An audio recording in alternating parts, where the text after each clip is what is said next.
Para ter acesso ao audiolivro completo você terá duas opções para ter acesso, mas primeiro você pode ler o QR Code da tela e entrar no meu grupo do Telegram para ficar dentro das novidades. Se quiser ter acesso pelo YouTube você pode acessar o primeiro link da descrição e adquirir por R$5, basta apenas me mandar mensagem falando que tem interesse. Mas se você quer ter o acesso a esse e a todos os audiolivros do catálogo pelo Telegram basta entrar no segundo link da descrição e assinar mensalmente. Qualquer dúvida é só também entrar no primeiro link. Tudo o que sei sobre o amor. Dolly Alderton. Para Florence Kleiner. Tudo o que eu sabia sobre o amor quando era adolescente. Capítulo 1. O amor romântico é a coisa mais importante e maravilhosa do mundo. Se você chegou à vida adulta e não encontrou o amor, então fracassou, como tantas das minhas professoras de educação artística que têm cabelo ressecado, usam bijuterias inspiradas em várias culturas e são sempre chamadas de senhorita, em vez de senhora. É importante transar muito e com muitas pessoas, mas provavelmente com não mais do que 10. Quando for uma mulher solteira em Londres, vou ser muito chique e magra, usar vestidos pretos e beber martini e só vou conhecer homens em eventos de lançamento de livros e vernissagens. Você sabe que é amor verdadeiro quando dois caras saem no soco por sua causa. O ideal é quando sai sangue, mas ninguém vai parar no hospital. Um dia isso vai acontecer comigo, se eu tiver sorte. É importante perder a virgindade depois dos 17 anos, mas antes de completar 18. Sério, mesmo se for na véspera, não tem problema, mas, se chegar no seu 18º ano de vida ainda virgem, você nunca vai transar. Você pode beijar quantas pessoas quiser, e tudo bem, não quer dizer nada, é só treino. Os caras mais legais são sempre altos e judeus e têm carro. Os caras mais velhos são os melhores, porque são mais sofisticados e experientes, além de serem um pouco menos exigentes. As amigas que começam a namorar ficam chatas. Uma amiga que tem namorado só é legal se você também estiver namorando. Se você nunca perguntar sobre o namorado da sua amiga, ela vai acabar entendendo que você acha esse assunto um tédio e vai parar de falar dele o tempo todo. É uma boa ideia esperar um pouco para se casar, depois de aproveitar a vida. Aos 27 anos, por exemplo. Eu e Farley nunca vamos nos interessar pelo mesmo cara, porque ela prefere os baixinhos e engraçados, tipo Nigel Arman, e eu gosto dos mais másculos e misteriosos, tipo Charlie Simpson, da banda Busted. É por isso que a nossa amizade vai durar para sempre. Nunca mais vou viver nada tão romântico quanto o dia em que eu e a Lauren fomos tocar no evento de Dia dos Namorados em um pub esquisito em St. Albans e eu cantei Lover, e o Should Be Come Over e o Joe Sawyer sentou na frente e fechou os olhos porque antes a gente tinha falado sobre o Jeff Buckley e, resumindo, ele é o único menino que me entende de verdade e pensa parecido comigo. Nunca mais vou viver nada tão constrangedor quanto o dia em que tentei beijar o Sam Lehman e ele se afastou e eu caí. Nunca mais vou viver nada tão triste quanto o dia em que o Will Young contou que era gay e eu tive que fingir que não ligava, mas chorei e queimei o livro de couro que tinha ganhado na Crisma e no qual tinha escrito sobre a vida que teríamos juntos. Os meninos adoram quando você é grossa com eles e acham que é coisa de criança e patético se você for boazinha demais. Quando eu finalmente tiver um namorado, quase mais nada vai ter importância. Garotos. Capítulo 2. Para alguns, o som que definiu a adolescência foi o dos gritinhos de alegria dos irmãos brincando no quintal. Para outros, foi o barulho da correia da bicicleta preferida subindo e descendo aos solavancos. Alguns podem se lembrar do canto dos pássaros no caminho da escola, do som de risadas ou das bolas de futebol sendo jogadas no parquinho. Para mim, foi o som da internet discada da AOL. Lembro até hoje, nota por nota. Os primeiros toques telefônicos agudos, os barulhinhos fracos e entrecortados que sinalizavam o início da conexão, a nota estridente e contínua que avisava que estava dando certo, seguida por duas batidas ásperas e graves e um chiado. E depois o silêncio mostrava que o pior já tinha passado e você tinha conseguido. Bem-vindo à AOL, dizia uma voz suave que enfatizava o. E, logo depois, você recebeu um e-mail. Eu ficava dançando pelo quarto ao som da discagem da AOL, para ver se aquela agonia passava mais rápido. Fiz uma coreografia com passos que tinha aprendido no balé, um plié para os toques, um pas de chat nas batidas. Repetia esse ritual toda noite quando chegava da escola. Porque essa era a trilha sonora da minha vida. Porque eu passei a adolescência na internet. Uma breve explicação, eu cresci em uma área residencial afastada do centro de Londres. É isso, essa é a explicação. Quando eu tinha 8 anos, meus pais tomaram a cruel decisão de sair de um apartamento de subsolo em Islington e ir morar numa casa maior em Santamore, a última parada da linha de metrô Jubilee e um dos pontos mais distantes da zona norte de Londres. Era o limite vazio da cidade, uma região que via a diversão de longe, mas não podia participar da festa. Quando se cresce em Santamore, você não é nem uma pessoa da cidade, nem uma pessoa do interior. Eu morava longe demais para me enturmar com a galera descolada que frequentava as festas da boate Ministry of Sound, que falava com aquele sotaque charmoso e usava roupas vintage incríveis compradas em brechós em Peckham que sempre eram muito melhores que a média. Mas eu morava longe demais de Chilters para ser uma daquelas adolescentes coradas que viviam na natureza, usavam blusas de tricô antigas, aprendiam a dirigir o Citroën do pai aos 13 anos, faziam caminhadas e tomavam ácido na floresta com os primos. O subúrbio do norte de Londres era capaz de esvaziar a identidade de qualquer um. Era tudo tão bege quanto os tapetes felpudos que decoravam todas as casas, sem exceção. Não havia arte, nem cultura, nem prédios antigos, nem parques, nem lojas que não pertencessem a conglomerados, nem restaurantes. Havia clubes de golfe, franquias de restaurantes italianos, escolas particulares, garagens, rotatórias, centros comerciais e shoppings com telhado de vidro. As mulheres eram todas iguais, as casas eram construídas do mesmo jeito, os carros eram sempre os mesmos. A única forma de se expressar era gastando dinheiro em bens homogeneizados, estufas no jardim, reformas para ampliar a cozinha, carros com GPS integrado, férias em resorts ou inclusive em Maiorca. Se você não jogasse golfe, não quisesse fazer luzes no cabelo ou não gostasse de visitar concessionárias Volkswagen, não tinha absolutamente nada para fazer.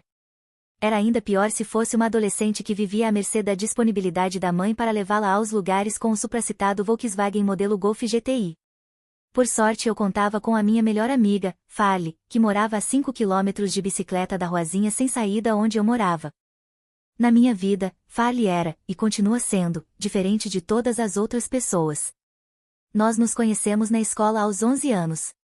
Ela era, e é até hoje, meu completo oposto. Ela tem cabelo escuro, eu tenho cabelo loiro. Ela é bem baixinha, eu sou bem alta. Ela planeja as coisas e marca tudo na agenda, eu deixo tudo sempre para a última hora. Ela ama organização, eu sou mais bagunceira. Ela ama regras, eu odeio regras.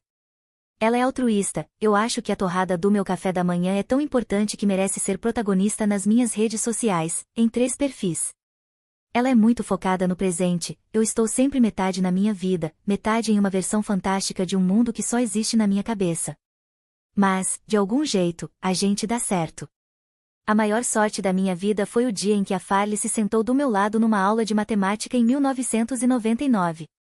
A programação do dia com a Farley era sempre a mesma, a gente ficava na frente da TV comendo montanhas de bagels e batatas chips, mas só quando nossos pais não estavam em casa. Outra característica da classe média suburbana é o apreço especial por sofás e a proibição de qualquer tipo de comida na sala de estar, e assistindo a sitcoms americanas adolescentes na Nickelodeon. Quando já tínhamos visto todos os episódios de Irmã ao Quadrado, Dose Dupla e Sabrina, Aprendiz de Feiticeira, íamos para os canais de música, encarando, boquiabertas, a tela da TV e alternando entre a MTV Base e o VH1 a cada 10 segundos, procurando um clipe específico do Usher. Quando nos cansávamos disso, voltávamos para a Nickelodeon e assistíamos, de novo, a todos os episódios das sitcoms americanas adolescentes que tínhamos visto uma hora antes. Asterisco asterisco asterisco. Uma vez Morrissey disse que sua adolescência foi como esperar por um ônibus que nunca passou, uma sensação que só piora quando você cresce num lugar que parece uma sala de espera pintada de bege. Eu vivia entediada, triste e solitária, e só conseguia torcer para que a minha infância passasse mais rápido. E, de repente, como um charmoso cavaleiro de armadura reluzente, surgiu a internet discada da AOL no computador desktop grandalhão da minha família. E depois veio o MSN. Quando baixei o MSN e comecei a adicionar contatos de e-mail, amigos da escola, amigos de amigos, amigos das escolas da região, que eu não conhecia, foi como se eu batesse na parede de uma cela de prisão e escutasse alguém bater de volta. Foi como encontrar grama em Marte. Foi como ligar o rádio e finalmente ouvir o chiado se transformando em voz humana. Foi a minha fuga do marasmo suburbano e a minha chegada a um mundo resplandecente de vida humana. Na minha adolescência, o MSN não era só uma maneira de manter contato com os amigos, era um lugar. É assim que me lembro, como uma sala na qual eu me sentava, fisicamente, por horas e horas toda noite e todo fim de semana até meus olhos ficarem injetados de tanto olhar para a tela. Mesmo quando saíamos do subúrbio e meus pais faziam a caridade de levar meu irmão e eu para passar férias na França, continuava sendo a sala na qual eu ficava todos os dias.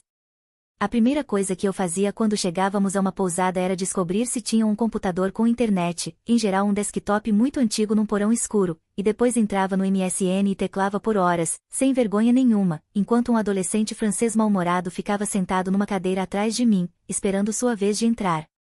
O sol provençal brilhava lá fora, onde o resto da minha família relaxava na beira da piscina e lia, mas meus pais sabiam que, quando se tratava do MSN, era impossível me tirar de lá. Era onde todas as minhas amizades estavam. Era um espaço só meu. Era a única coisa que eu podia chamar de minha. Como eu disse, era um lugar.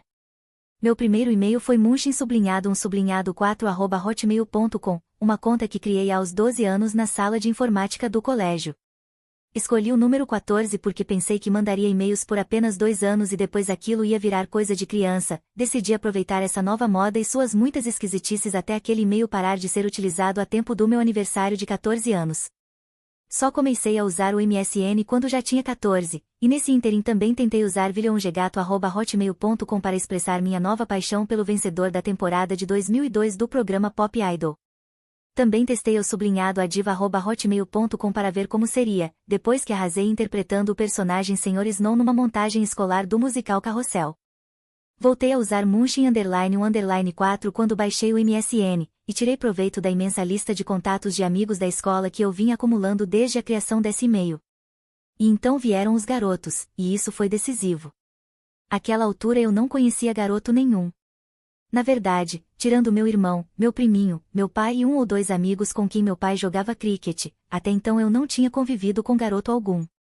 Mas o MSN trouxe os endereços de e-mail e as fotos de perfil desses novos e flutuantes garotos fantasma, eram doados por várias meninas da minha escola, as que saíam com meninos aos fins de semana e depois, num ato de puro altruísmo, distribuíam o contato desses meninos pelo corpo decente. Esses garotos seguiam o mesmo circuito no MSN. Todas as meninas da escola os adicionavam, e todas ganhávamos nossos 15 minutos de fama conversando com eles. A origem dos garotos se encaixava em 3 categorias principais. A primeira, o afilhado da mãe de uma menina ou qualquer amigo da família com quem ela crescerá. Esse menino geralmente era 1 ou 2 anos mais velho que nós, era muito alto e desengonçado e tinha voz grave. Também entrava nessa categoria o vizinho de alguém que frequentava outra escola. A outra categoria era a dos primos ou primos de segundo grau de alguém. Por fim, havia os meninos que alguma menina tinha conhecido nas férias em família, e essa era a opção mais exótica. Esse era o santo graal, na verdade, porque o menino poderia ser de qualquer lugar, inclusive de terras distantes como Bromley ou Maidenhead, e lá estava você, falando com ele pelo MSN como se estivessem na mesma sala. Que loucura, que aventura! Eu logo enchi uma agenda com esses menores abandonados, dedicando a eles uma categoria à parte, intitulada Garotos. Passava semanas falando com eles, sobre o que prestaríamos no vestibular, nossas bandas preferidas, o quanto a gente fumava e bebia e até onde tínhamos chegado com o sexo oposto, sempre uma grande obra de ficção elaborada com imenso cuidado. Claro, tínhamos pouca ou nenhuma noção de como os outros eram na vida real, e isso foi antes de todo mundo ter celular com câmera ou perfil em redes sociais, então tudo o que tínhamos era a foto minúscula que a pessoa usava no perfil do MSN e a descrição que cada um fazia de si mesmo. Às vezes eu me dava ao trabalho de usar o scanner da minha mãe para digitalizar uma foto de um almoço ou de férias em família em que eu tivesse saído bem, e depois, com toda a atenção, recortava minha tia ou meu avô no Paint, mas na maioria das vezes eu acabava desistindo no meio da tarefa. No universo do colégio, o surgimento dos garotos virtuais trouxe todo um conjunto de conflitos e polêmicas inéditos. Eram incessantes as fofocas sobre quem estava conversando com quem. As meninas começaram a jurar fidelidade a meninos que nunca tinham visto pessoalmente, e para isso bastava adicionar o primeiro nome do menino ao seu nick, com estrelas e corações e underline dos 2 lados. Algumas acreditavam estar num diálogo virtual exclusivo com um garoto, mas, à medida que brotavam, esses nicks contavam outra história. Às vezes acontecia de meninas das escolas vizinhas que você nunca tinha visto te adicionarem só para perguntar se você estava conversando com o mesmo menino que ela. De vez em quando, e esse tipo de coisa virava uma história que umas contavam às outras para alertar sobre tal risco, você sem querer revelava um relacionamento de MSN ao mandar por engano uma mensagem para o garoto com quem estava conversando na janela de uma amiga. Isso sempre gerava um drama nível Shakespeare. O MSN possuía regras de etiqueta muito complexas. Se você e um garoto de que gostava estivessem online, mas ele não puxasse assunto, uma maneira infalível de chamar a atenção dele era sair e entrar de novo, porque assim ele receberia uma notificação da sua entrada e seria lembrado de que você estava ali, e com sorte isso levaria a uma conversa. Também tinha o truque de ficar online sem ninguém saber, caso você quisesse falar apenas com uma determinada pessoa, e era possível fazer isso sem que os outros soubessem. Era um cortejo vitoriano muito complicado e eu era uma participante afoita e disposta. Essas longas correspondências raramente levavam a um encontro fora da internet, e, quando isso acontecia, era quase sempre uma decepção avassaladora. Tinha o Max com sobrenome infernizado, um famoso sedutor do MSN, conhecido por enviar relógios Baby G para as meninas pelo correio, com quem a Farley combinou de se encontrar na frente de uma banca de jornal em Bushey numa tarde de sábado, depois de meses de conversas pela internet. Ela chegou lá, olhou para ele e entrou em pânico, tanto que se escondeu atrás de uma lixeira. Ela observou enquanto ele ligava sem parar para o celular dela de um telefone público, mas não conseguiu encarar a ideia de um encontro ao vivo e a cores e voltou a pé para casa. Eles continuaram conversando toda a noite pelo MSN, por horas a fio. Eu tive 2. O primeiro foi um encontro às cegas num shopping que durou menos de 15 minutos e foi um desastre. O segundo foi com um menino de um colégio interno da região, com quem eu me correspondi por quase um ano antes de finalmente marcarmos nosso primeiro encontro numa pizzaria em Santa Mori. Passamos o ano seguinte numa espécie de relacionamento cheio de idas e vindas, mais idas, porque ele vivia trancado na escola. Mas de vez em quando eu ia visitá-lo, usando batom e levando uma bolsa cheia de maços de cigarro que eu comprava para ele, como um comediante enviado para entreter os soldados na Segunda Guerra Mundial. Ele não tinha acesso à internet no dormitório, então era impossível usar o MSN, mas tentávamos contornar essa questão com cartas semanais e longos telefonemas que levaram a uma conta mensal de telefone fixo de 3 dígitos e muitos fios de cabelo branco para o meu pai. Asterisco asterisco asterisco. Aos 15 anos, comecei um romance mais intenso do que qualquer outro que já tinha acontecido nas janelas do MSN quando fiz amizade com uma menina de cabelo revolto, sardas e olhos amendoados com delineado bem grosso chamada Lauren. Nos conhecíamos de vista desde a infância, por conta de uma ou outra festa de aniversário no Hollywood Bowl, mas enfim fomos oficialmente apresentadas pela Jace, uma amiga em comum, num jantar em uma das várias franquias de restaurante italiano que existem em Santa Mori. O jeito como a gente se conectou de cara foi parecido com tudo a que eu costumava assistir nos filmes românticos que passavam na TV, conversamos até ficar com a boca seca, completamos as frases uma da outra, rimos tanto que as pessoas das outras mesas se viraram para olhar. Jace foi para casa e, quando Lauren e eu fomos expulsas do restaurante, ficamos sentadas num banco morrendo de frio só para continuar conversando. Ela tocava guitarra e estava procurando uma cantora para começar uma banda, eu tinha cantado num evento meio caído em Austin e precisava de uma guitarrista. Começamos a ensaiar covers do Dead Kennedys em versão bossa nova no dia seguinte, no galpão da casa da mãe dela, e nossa banda ganhou o nome provisório de Raging Penkhurst. Depois, numa decisão mais questionável ainda, mudamos para Sophie Kent Fly. Nosso primeiro show foi num restaurante turco em Piné, com apenas um cliente no salão lotado que não era nosso amigo de escola ou membro de alguma das famílias. Daí em diante nos apresentamos em todos os lugares mais conhecidos, na entrada de um teatro em Rickmansworth, num galpão abandonado no quintal de um pub em Mill Hill, no pavilhão de um clube de cricket nos arredores de Cheltenham. A gente colocava um chapéu no chão e tocava em qualquer rua em que não houvesse polícia. Tocávamos na recepção de qualquer bar mitzvah que aceitasse nos receber. Também compartilhávamos um hobby que consistia no método pioneiro de transformar nosso MSN em conteúdo multiplataforma. Ainda no começo da nossa amizade, descobrimos que, desde a criação do MSN, nós duas vínhamos copiando e colando conversas que tínhamos com garotos num documento de Word, imprimindo e guardando as páginas num fichário para ler antes de dormir, como se fosse um romance erótico. Gostávamos de pensar que éramos intelectuais, quase um grupo de Bloomsbury do MSN Messenger do começo dos anos 2000. Mas, justamente quando fiz amizade com Lauren, saí do subúrbio e fui morar a 120 quilômetros ao norte de Santa Mori, num colégio interno misto. O MSN já não era o suficiente para suprir a minha curiosidade pelo sexo oposto, eu precisava descobrir como os garotos eram na vida real. O cheiro de Polo Blue da Ralph Lauren impregnado numa cartinha de amor não me satisfazia mais, nem os bips de notificação das novas mensagens no MSN. Fui para o colégio interno para tentar me acostumar com os garotos. Cá entre nós, graças a Deus tomei essa decisão. Farley ficou até o final do ensino médio preparatório na nossa escola só para meninas e, quando chegou na faculdade sem nunca ter tido contato com garotos, ela parecia um elefante numa loja de vasos de porcelana. Na primeira noite da semana de calouros houve uma festa do semáforo, na qual solteiros tinham que usar verde e comprometidos, vermelho. Quase todo mundo entendeu que a ideia era usar uma camiseta verde, mas Farley chegou ao bar do alojamento estudantil usando legging verde, sapato verde, vestido verde e um laço verde gigante na cabeça, além de spray verde no cabelo.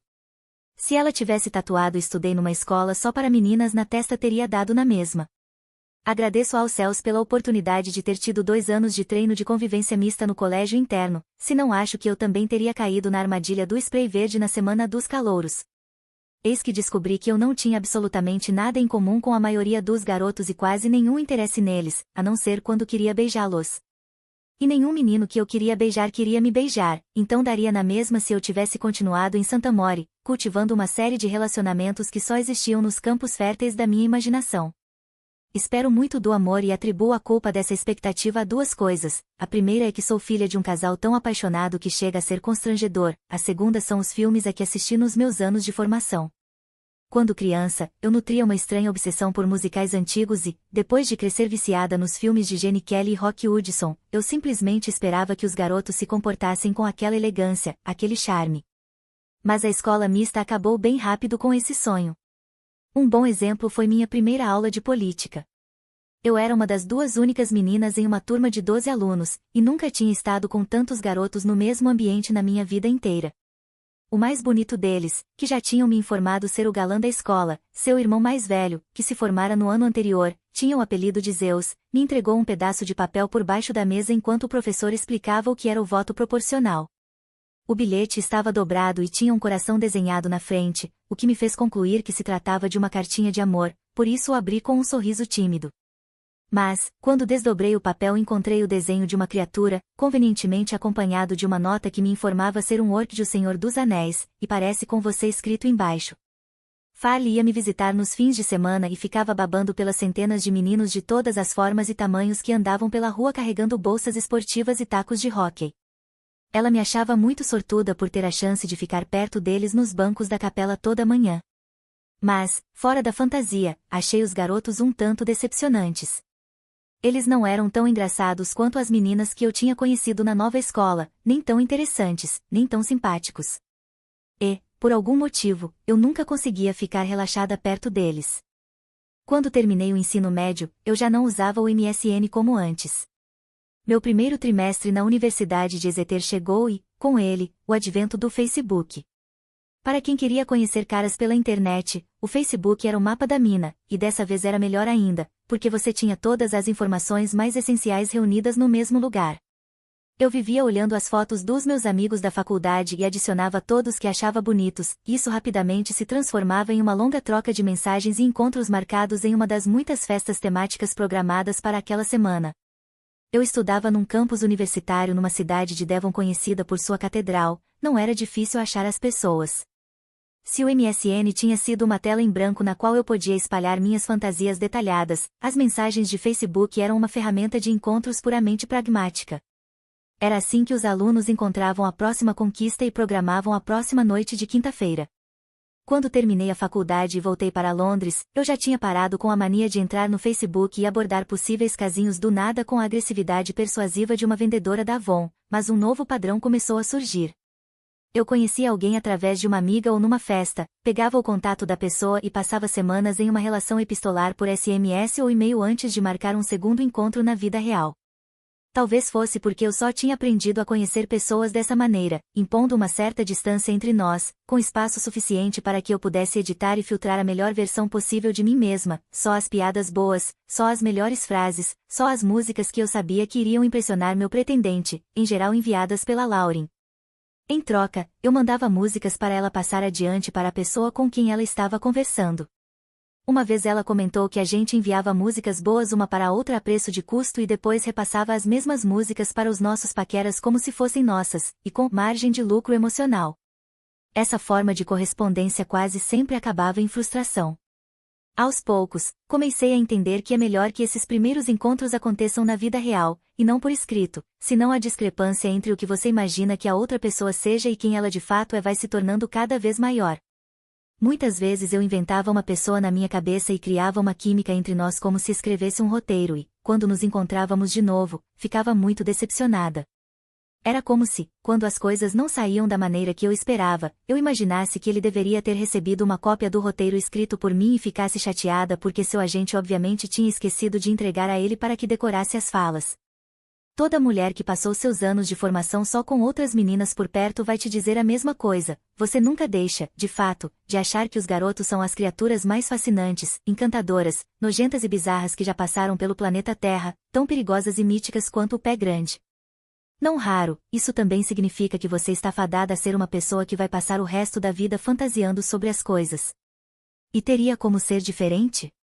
Passei anos a fio sentada em muros com a Farley, batendo os pés contra tijolos com meu sapato de sola de borracha grossa, olhando para o céu e tentando sonhar alto o suficiente para a gente se distrair da visão infinita de centenas de meninas andando ao nosso redor com o mesmo uniforme.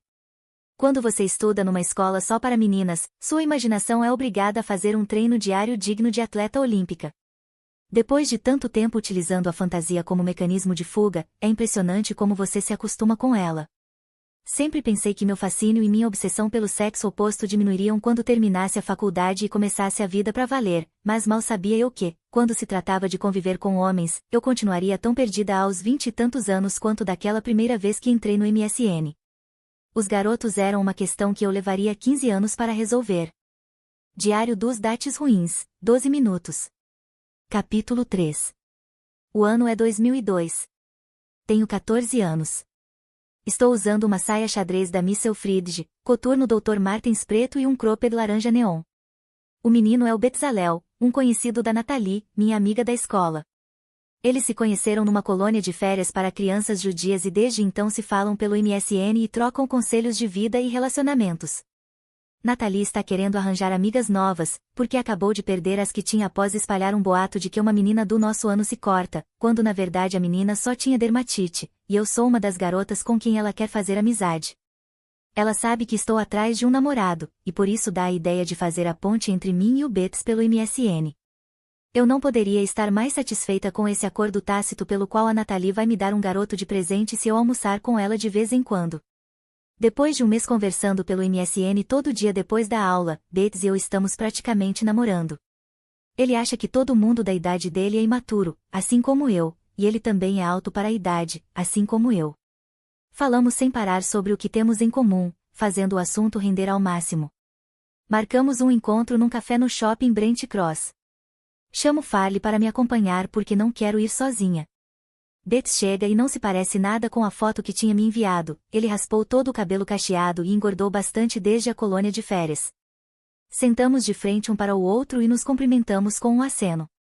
Betts não pede nada para comer. Farley é a única que fala, enquanto eu e Betts ficamos olhando para o chão, constrangidos, quietos. Betts está carregando uma sacola, ele conta que acabou de comprar um VHS do Toy Story 2. Eu falo para ele que isso é coisa de criança. Ele diz que minha saia me faz parecer um escocês. Eu falo para ele que a gente precisa ir embora porque temos que pegar a linha 142 de volta para Santa Mori. O encontro dura 12 minutos.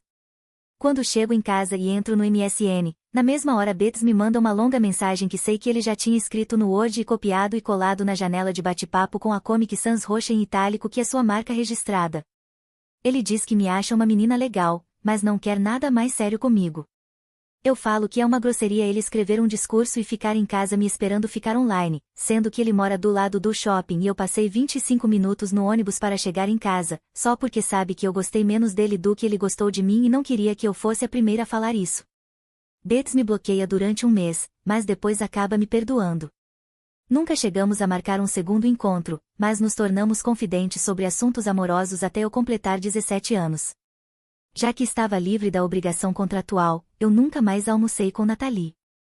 As Crônicas da Festa Ruim, Corredores da UCL, véspera de Ano Novo, 2006. Capítulo 4. É a primeira vez que volto para passar as festas de fim de ano em casa depois do meu primeiro trimestre na universidade. Lauren, que também voltou para o Natal, dá a ideia de irmos a uma festa de Réveillon no alojamento da University College London. Ela foi convidada pela Hailey, uma garota com quem estudou e que não vê desde o último evento de premiação aos alunos da escola que frequentaram. Chegamos ao grande apartamento compartilhado que fica num prédio caindo aos pedaços numa ruazinha entre a Euston e a Warren Street. Os convidados da festa são um mix saudável de maconheiros da UCL, amigos de escola da Lauren e penetras que estavam passando, viram a porta aberta e ficaram para ouvir Ignition, do Rua Kelly, em Looping quase a noite inteira. Eu e Lauren trouxemos uma garrafa de vinho tinto cada, Shiraz da vinícola Jacobs Creek, porque é uma ocasião especial, e bebemos em copos de plástico, não direto da garrafa, porque é uma ocasião especial. Passo os olhos pelo ambiente, procurando por caras que tenham todos os membros e estejam respirando.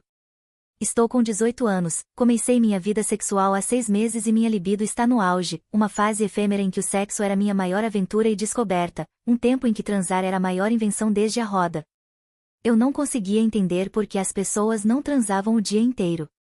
Nem todos os livros, filmes e músicas que haviam sido feitos sobre isso davam conta de como era bom, como é que as pessoas passavam a noite fazendo outra coisa que não fosse transar ou encontrar alguém para transar. Essa sensação já tinha desaparecido por completo quando fiz 19 anos. Vejo um rosto conhecido e simpático sobre um corpo alto de ombros largos e logo percebo que é um cara que era produtor assistente numa sitcom em que trabalhei por um período de experiência depois do vestibular. Na época a gente saía escondido para fumar atrás do estúdio, flertando e reclamando dos atores e atrizes que se achavam o máximo. Nesse momento nos aproximamos de braços abertos para dar um abraço e quase imediatamente começamos a nos beijar. Era assim que eu vivia com os hormônios entrando na minha corrente sanguínea com tanta intensidade, um aperto de mão virava um beijo, um abraço virava uma pegação. Todas as interações sociais da intimidade ficavam um pouco mais intensas. Depois de algumas horas bebendo vinho e se esfregando um no outro, a gente se trancou no banheiro para fazer o que faltava. Estávamos tirando a calça jeans e saia com certa dificuldade, como se fossemos 2 adolescentes bêbados tentando consertar um disjuntor queimado, quando de repente alguém bateu na porta. A descarga quebrou.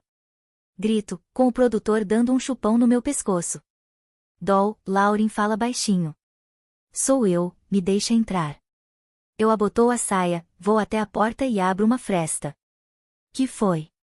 Digo, enfiando a cabeça na fresta. Ela se enfia na abertura.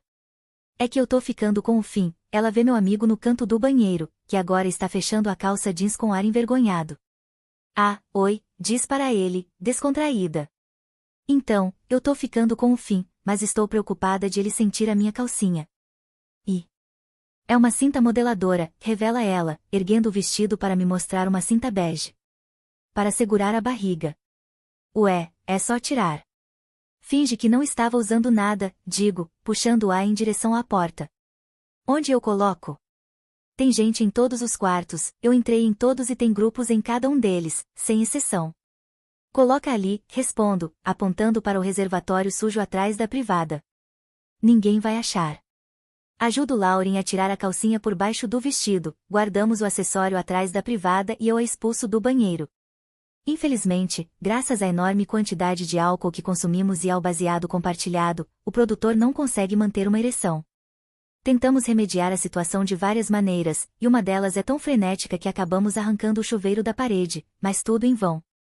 Então a gente decide parar antes de piorar as coisas e cada um segue seu caminho, ele vai embora para outra festa e nos despedimos com um abraço. Acabou de dar meia-noite. Eu e Lauren nos reencontramos no cômodo em que mais tem gente fumando maconha e botamos em dia as nossas novidades sexuais. Finn também partiu na promessa de uma festa melhor nas primeiras horas escuras do novo ano. Brindamos a eficiência da amizade e a infinita decepção que são os homens, e logo depois encontramos e fazemos amizade com uma banda emo que tínhamos conhecido no circuito de microfone aberto de Whetstone. Ela fica com o vocalista de cabelo estilo Robert Smith, eu fico com o baixista que tem bochechas rosadas e fofas como as de uma boneca. Ficamos todos recostados no armário, passando cigarros e baseados de um lado para o outro na nossa linha de produção de 4 pessoas, conectando em turnos os nossos iPods na caixa de som e tocando uma seleção que não vai muito além de John Mayer e Panic! At the Disco. A música para de tocar de repente. Quebraram o chuveiro, Riley comunica, irritada. Precisamos descobrir quem foi, porque a pessoa precisa pagar um novo, senão a gente vai se ferrar na mão do inspetor. Verdade, precisamos descobrir quem foi, repito, embolando as palavras. Acho que foi aquele cara baixinho de cabelo comprido. Que cara? Ele estava aqui agorinha, digo. Com certeza foi ele, porque ele saiu do banheiro com uma menina e eles estavam rindo. Acho que ele saiu para fumar. Começa uma caça às bruxas entre os moradores do alojamento. Vamos para a rua em busca do sujeito inventado, mas logo perco o interesse na mentira ao ver Joel, que está procurando pela festa. Joel é um pegador famoso no norte de Londres, um arrembeate judeu de cabelo espetado com gel e cicatrizes de acne no rosto, a versão suburbana do personagem de John Travolta em Grease. Eu ofereço um cigarro para ele e imediatamente começamos a nos beijar, como se estivéssemos conversando sobre o tempo no elevador. Voltamos para o apartamento, onde aproveito a chance de beijar o Joel em público, o que me garante muito mais pontos do que beijar o produtor. Só fico triste por não poder tomar posse novamente do banheiro, que agora está à mercê de Riley e sua equipe capenga de peritos criminais estraga prazeres à la Silent Witness tentando descobrir quem quebrou o chuveiro e como foi que aconteceu. Estou procurando por um novo esconderijo quando Christine, uma menina loira e bonita, a Sandy do Dani que é o Joel, pergunta se pode falar com ele rapidinho. Eu, muito elegante, deixo os dois à vontade, porque, como diz o velho ditado, se você quer dar para alguém, deixe-o livre. Eu e Lauren voltamos a nos encontrar para fumar um cigarro, agora bem no auge da festa. Eles ficavam quando a gente estava na escola, ela me conta. Era um lance meio ioiô, bem intenso. Ah, digo. Eu olho para o outro lado do cômodo e vejo Christine e Joel de mãos dadas indo embora. Ele me dá um tchauzinho, meio se desculpando, antes de sair. Tchau, balbucia. Lauren está distraída com o cantor emo e eles estão falando sobre acordes de guitarra, um sinal inegável de que ela já tomou a decisão de transar.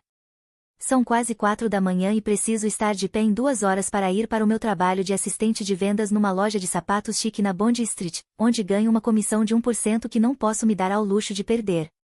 Saio à procura de um pedaço de tapete num quarto escuro no qual possa dormir e, para minha sorte, encontro uma cama de solteiro desocupada e programo o meu despertador para 6.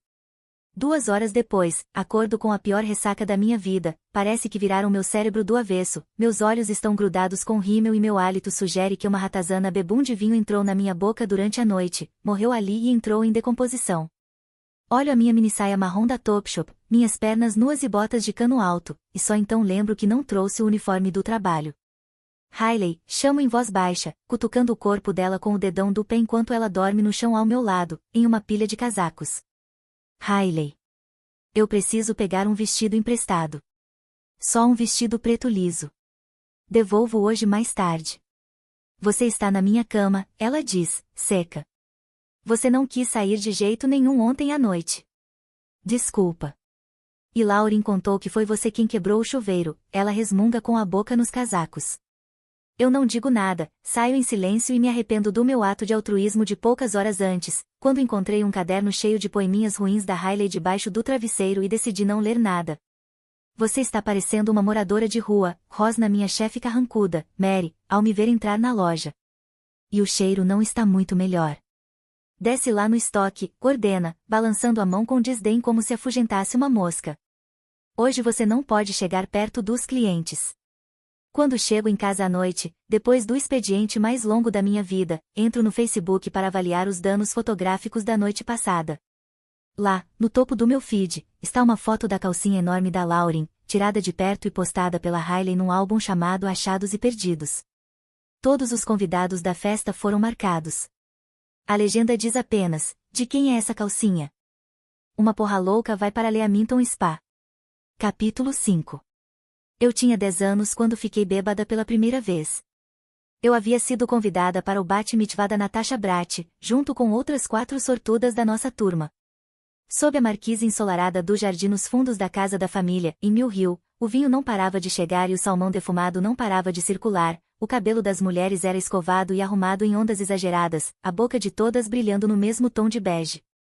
E, Por motivos que jamais compreenderei, todas as meninas, obviamente pré-adolescentes, com nossos vestidos de alcinha da Tamiguel e presilhas de borboleta no cabelo, recebemos taças e mais taças de champanhe dos garçons. No começo, senti apenas uma onda morna atravessando o meu corpo, meu sangue correndo mais rápido, minha pele vibrando.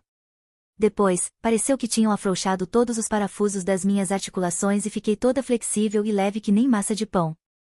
E depois veio a vontade de conversar, as histórias engraçadas, as imitações exageradas dos professores e pais, as piadas grosseiras, os melhores palavrões. Até hoje, ainda passo por essas mesmas 3 fases, nessa mesma ordem, quando começo a ficar embriagada. A dança de pai e filha, ao som de Brown Eyes Girl, do Van Morrison, precisou ser interrompida e terminou antes da hora porque uma das meninas, depois de ter bebido um pouquinho mais do que as outras, se jogou de barriga na pista de dança e ficou chacoalhando embaixo das pernas de ambos, como um peixe fora d'água. Na mesma hora imitei, e ambas fomos arrastadas para fora da pista e levamos bronca de um tio irritado. Mas a noite estava apenas começando. Invadida por uma confiança inédita, decidi que era hora de dar meu primeiro beijo, seguido pelo segundo, o melhor amigo do menino, e pelo terceiro, o irmão do primeiro. Todo mundo quis participar, trocando e experimentando parceiros de beijo como se fossem sobremesas compartilhadas numa mesa.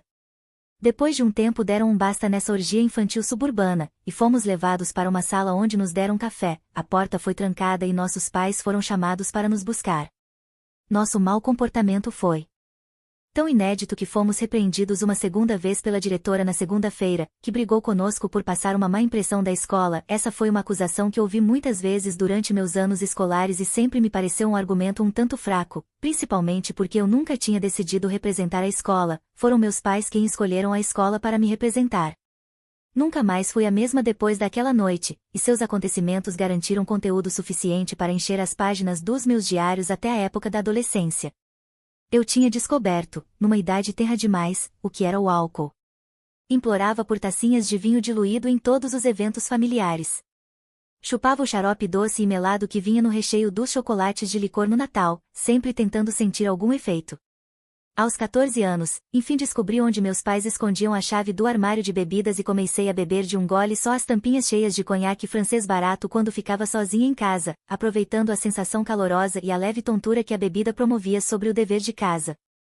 Às vezes convencia Farley a participar da minha bebedeira furtiva e suburbana, bebíamos goles do gin beefeater dos meus pais e enchíamos a garrafa com água, para depois ficarmos sentadas de pernas cruzadas no tapete felpudo e assistirmos a Quem Quer Ser um Milionário, brigando, bêbadas, para ver quem acertava mais respostas.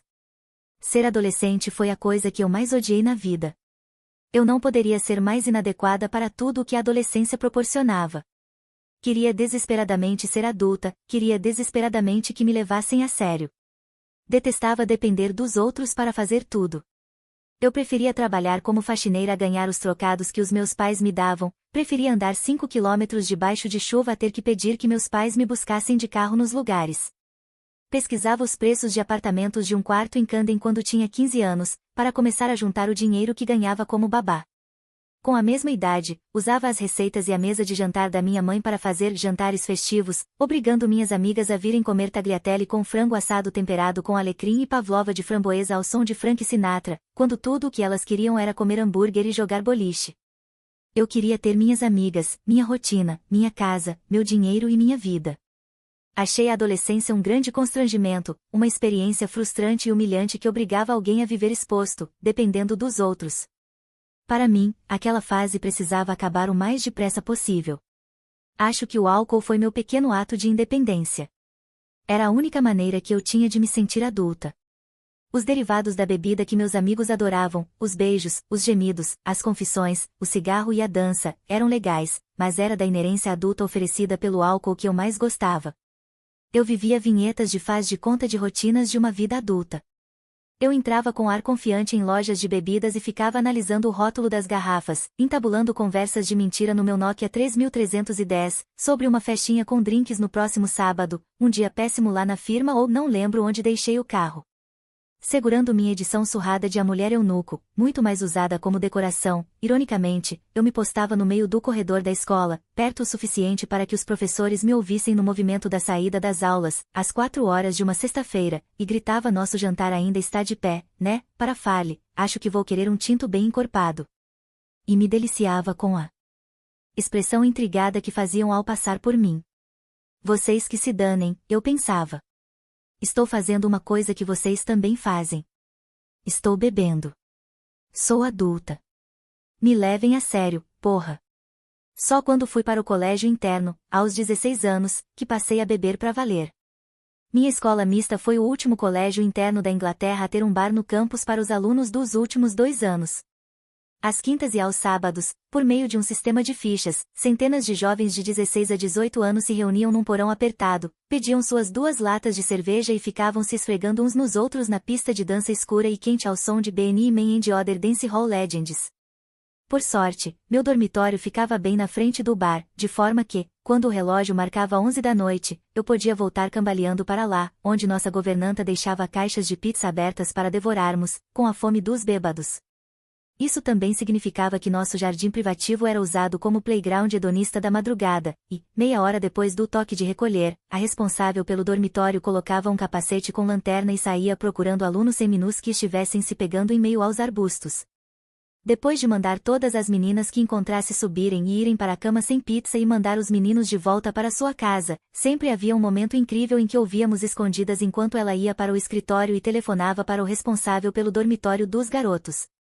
Encontrei o seu James de calça arriada atrás do arbusto de rododendro com a minha Emily, ela dizia com seu sotaque de Yorkshire.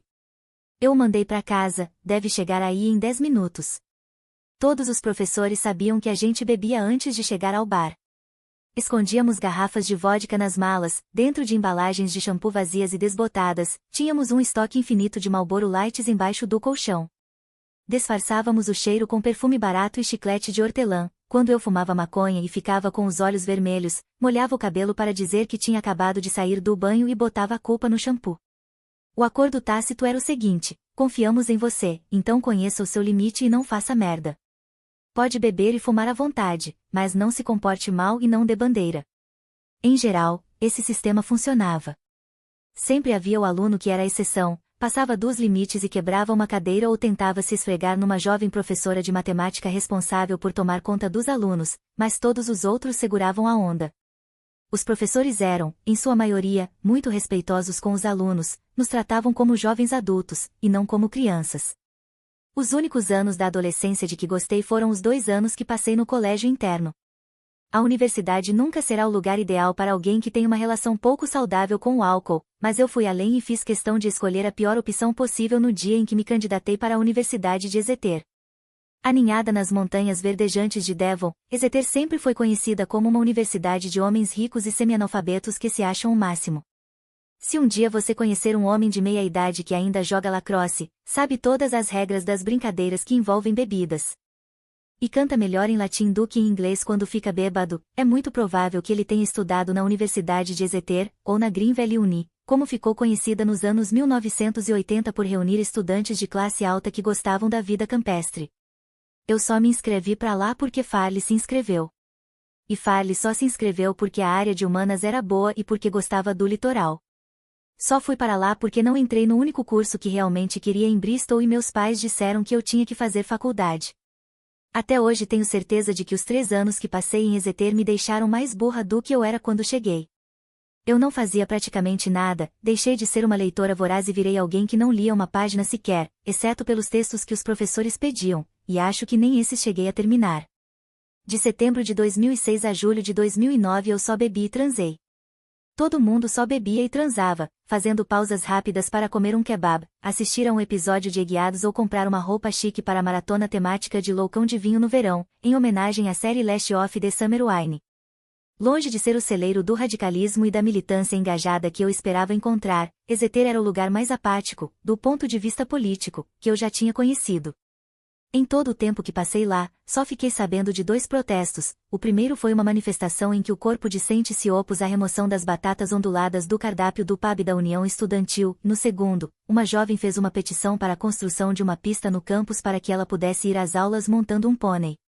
Eu me arrependeria profundamente pelo tempo que desperdicei em Exeter, não fosse pela única coisa que fez aquela experiência miserável valer a pena, as mulheres que conheci. Já na primeira semana, Farley e eu conhecemos uma turma de garotas que se tornariam nossas amigas mais próximas. Tinha Lacey, uma estudante de artes cênicas de cabelo loiro que era linda e sempre falava tudo o que pensava, a AJ, de cabelo castanho e rosto radiante, que tinha estudado numa escola muito rígida só para meninas e cantava músicas religiosas quando ficava bêbada, a Sabrina, uma loira cativante, cheia de vida, empolgada com tudo. Tinha a Sophie, que era a típica menina do sul de Londres, ruiva, engraçada e meio moleca, e sempre vinha consertar as coisas no nosso quarto. E tinha a Ricks. Ricks era a líder do nosso grupo. Tinha nascido em Suffolk, uma aparência meio largada e cabelo Chanel platinado, olhos muito expressivos sob uma camada de sombra turquesa brilhante, pernas compridas e desengonçadas de adolescente e peitos que eu seria capaz de reconhecer no meio da multidão, porque ela vivia com eles à mostra. Eu nunca tinha conhecido alguém como ela, era corajosa e perigosa, perspicaz e ousada. Quando Ricks estava por perto, parecia que tudo era possível. Era como se ela fosse a imperatriz de um reino só dela com regras só dela, no qual a noite acabava à 1 da tarde e a noite seguinte começava já na próxima tarde, no qual um homem que você conhecia num pub acabava morando por um tempo na sua casa. Ela vivia 100% no momento presente, era glamourosa de um jeito incrível e tão rock que chegava a dar inveja. Sua infinita e inconsequente vontade de se divertir acabou se tornando o nosso padrão para os 3 anos que se seguiram.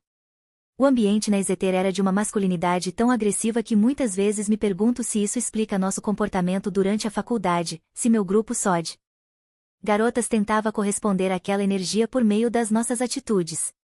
Era uma mistura da perpetuação da cultura das fraternidades americanas com o sistema hierárquico grosseiro de uma escola elitista.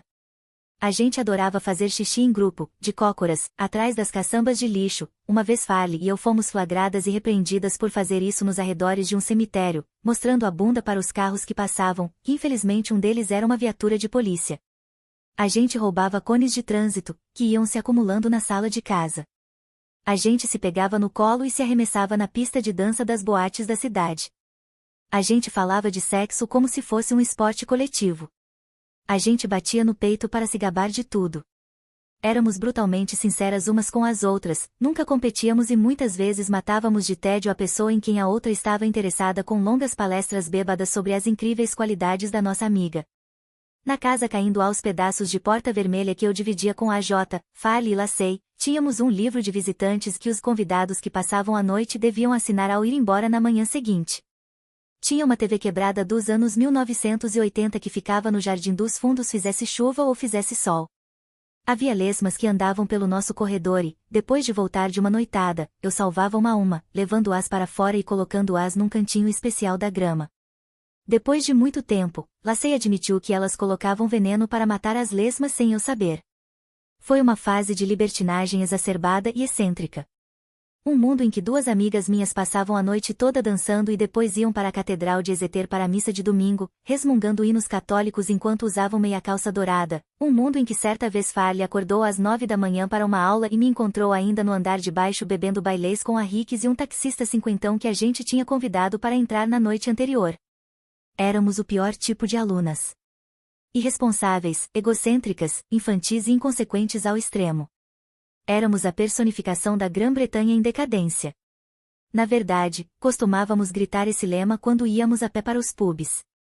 Hoje em dia, eu atravesso a rua e salto do metrô uma estação antes para evitar qualquer contato com esse tipo de gente exibicionista, barulhenta, tola e arrogante que um dia nós fomos. Se eu quisesse ter uma noção real de como bebíamos em excesso no meu grupo social na universidade, bastava ver a maneira como as pessoas que iam me visitar reagiam. Meu irmão mais novo, Ben, foi passar alguns dias na minha casa quando tinha 17 anos e ficou horrorizado com as aparições seminuas e quase inconscientes que ele viu nas boates às quais o levei, mostrando especial desprezo por uma parte de um bar que tinha sido apelidada de Cantinho das Lendas porque só membros do time de rugby podiam sentar lá. Depois ele falou para os meus pais que os 3 dias que passou em Exeter foram um dos principais motivos para ele desistir de ir para a universidade e decidir cursar artes cênicas. Lauren foi estudar letras e literatura na Universidade de Oxford, e em algumas ocasiões fizemos uma espécie de programa de intercâmbio. Ela pegava o megabus e ia para Exeter passar alguns dias matando neurônios comigo, eu voltava para Oxford com ela e dava umas voltas pelo Parque de Magdalen, imaginando como seria uma realidade alternativa em que eu lesse livros e escrevesse artigos 2 vezes por semana e morasse numa casa com um pináculo e sem aparelho, de TV. Na sua primeira visita, foi como se eu estivesse ensinando Lauren a ser universitária. Numa das noites em que saímos, pedi uma garrafa de vinho rosé de 5 libras no bar. Tá, ela disse. Tudo isso é só pra nós duas? Não, é só pra mim, respondi enquanto Lauren olhava ao redor e via vários de meus amigos segurando garrafas inteiras de vinho e um copo de plástico do bar. Cada um fica com a sua. No dia seguinte, deitadas no sofá comendo uma pizza maçuda, meio doce e muito cara, ela assistiu a America's Next Top Model pela primeira vez. Naquela tarde, no campus, ela conheceu o jogador de lacrosse que tinha ficado famoso por escrever seu TCC em Geografia Humana no pub às 2 da tarde do último dia do prazo. Lauren dizia que sempre voltava para Oxford se sentindo relaxada e renovada depois das merecidas férias de sua exaustiva experiência universitária, com todo o exibicionismo intelectual de sempre. Depois de alguns dias em Oxford, eu sempre voltava para Exeter meio desanimada e com vontade de largar tudo. Quando tento explicar a bolha de algazarra inexplicável e total inconsequência que foi minha experiência universitária, muitas vezes recorro a uma anedota que envolve a Sophie, que hoje é uma jornalista bem-sucedida e renomada que cobre direitos LGBTQ+, e direitos das mulheres, pautas essenciais, para mostrar como evoluímos. Certa noite, depois de sair de uma festa tailandesa da lua cheia num clube à beira-mar, fantasiada de pescador tailandês, ela se deitou perto da água, próximo de um amigo que estava fazendo xixi, e achou que ia vomitar, por culpa das 8 doses de vodka barata que ela tinha comprado e consumido. Ao seu lado, quase em coma, estava a amiga de outra amiga, deitada de barriga para cima como uma estrela do mar. Sophie viu naquela situação uma oportunidade de garantir que uma jovem mulher voltasse para casa em segurança e ao mesmo tempo se dar bem. Mas, quando ela chegou ao alojamento em que a garota morava, ficou evidente que não ia rolar nada, então ela pegou outro táxi e voltou para a festa, onde pediu outra promoção de shots de vodka. Em seguida, Sophie conheceu um cara que disse que estava indo para um restaurante indiano que ficava aberto de madrugada para comprar comida. Sophie foi junto, cantarolando pasanda, pasanda e batendo no balcão. Eles pediram o prato de pasanda, foram para a casa dele e comeram uma montanha de curry. Sophie vomitou numa tigela transparente no quarto do cara e deixou a tigela num canto. Ela apagou na cama dele, acordou na manhã seguinte ainda com a fantasia de pescador e viu a tigela de vômito, mas não fez nada a respeito, apenas pegou a lambreta do sujeito e voltou para casa feliz da vida. A gente só queria ter histórias para contar entre nós, ela me diz hoje em dia, sempre que pergunto como a gente conseguia ser tão irresponsável, tão infantil, tão sem noção. Era o que fazíamos. Não era para se exibir para ninguém, era apenas para nós mesmas. Todo mundo gostava de beber, disso não havia dúvida, mas eu gostava mais. A bebida comigo descia em velocidade recorde. Isso acontecia em parte porque eu apreciava o sabor e a sensação que a bebida causava, mas durante a faculdade eu bebia pelo mesmo motivo de quando tinha 14 anos, jogar álcool no meu cérebro era como colocar água no xarope de groselha. Tudo ficava diluído e mais suave. A menina sóbria vivia cheia de inseguranças, tinha certeza que todo mundo que ela amava ia morrer, pensava sem parar no que os outros achavam dela. A menina bêbada segurava o cigarro com os dedos do pé para zoar e dava estrelinha na pista de dança. Eu me formei na Exeter um mês antes do meu aniversário de 21 anos, e quando chegou o mês de setembro daquele ano, eu estava em Londres cursando o mestrado em jornalismo. Esse, acredite se quiser, foi o meu auge das festas, eu tinha levado um fora repentino e cruel e me jogado numa dieta louca para tentar esquecer a dor de cotovelo, e bebia e fumava para me distrair. E eu ainda gostava da sensação. Continuava sendo tão incrível aos 21 anos quanto tinha sido no Bat Mitzvah da Natasha Brat, 11 anos antes. Eu me lembro de estar sentada no metrô em uma das muitas noites de sábado daquele ano, observando a cidade iluminada enquanto ia do subúrbio para o centro de Londres na linha metropolitana que parecia um cavalo de corrida. Londres inteira é minha, eu pensava. Tudo é possível. Naquele ano, meu hedonismo se tornou insustentável de um jeito nada ousado, numa longa viagem de táxi. Em minha defesa, foi ideia da Ricks.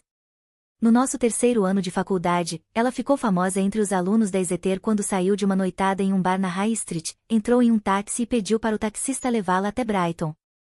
Ela gastou todo o dinheiro que tinha na corrida e dormiu no chão de um quarto de hotel com seus amigos casados que tinham viajado até lá para um fim de semana romântico.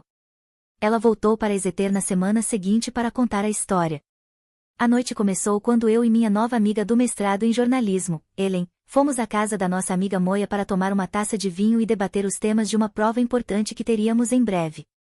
Eu e Ellen não perdemos tempo e bebemos garrafas e mais garrafas de vinho, no sol, ficamos completamente bêbadas e fomos embora da casa da Moe à meia-noite. Eu decidi que a noite não tinha acabado e que queria ir a uma festa, então entramos num ônibus que ia de West Hampshire a Oxford Circus. No entanto, fiquei muito mais bêbada do que estava no exato minuto em que o ônibus começou a andar, o que também demorou demais, por culpa de um acidente na estrada, e em dado momento do trajeto me convenci de que não estávamos num ônibus que ia para Oxford Circus, mas na verdade numa van que ia para o centro da cidade de Oxford. Ellen, num estado parecido com o meu, embarcou na minha teoria persuasiva. A essa altura, Lauren já tinha se mudado de Oxford, então não liguei para ela, e em vez disso, mandei mensagens para amigas dela que eu tinha conhecido em uma visita a Londres e que sabia ainda estarem no último ano. As mensagens beiravam o incompreensível, mas diziam mais ou menos o seguinte: eu e a minha amiga Ellen pegamos uma van por engano e estamos indo para Oxford. Estamos quase chegando. Qual é a boa de hoje? E quer vir junto?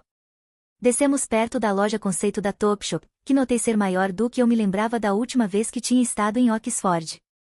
Ficamos na frente da loja enquanto eu ligava. Para ter acesso ao audiolivro completo você terá duas opções para ter acesso, mas primeiro você pode ler o QR Code da tela e entrar no meu grupo do Telegram para ficar dentro das novidades. Se quiser ter acesso pelo YouTube você pode acessar o primeiro link da descrição e adquirir por R$5, basta apenas me mandar mensagem falando que tem interesse.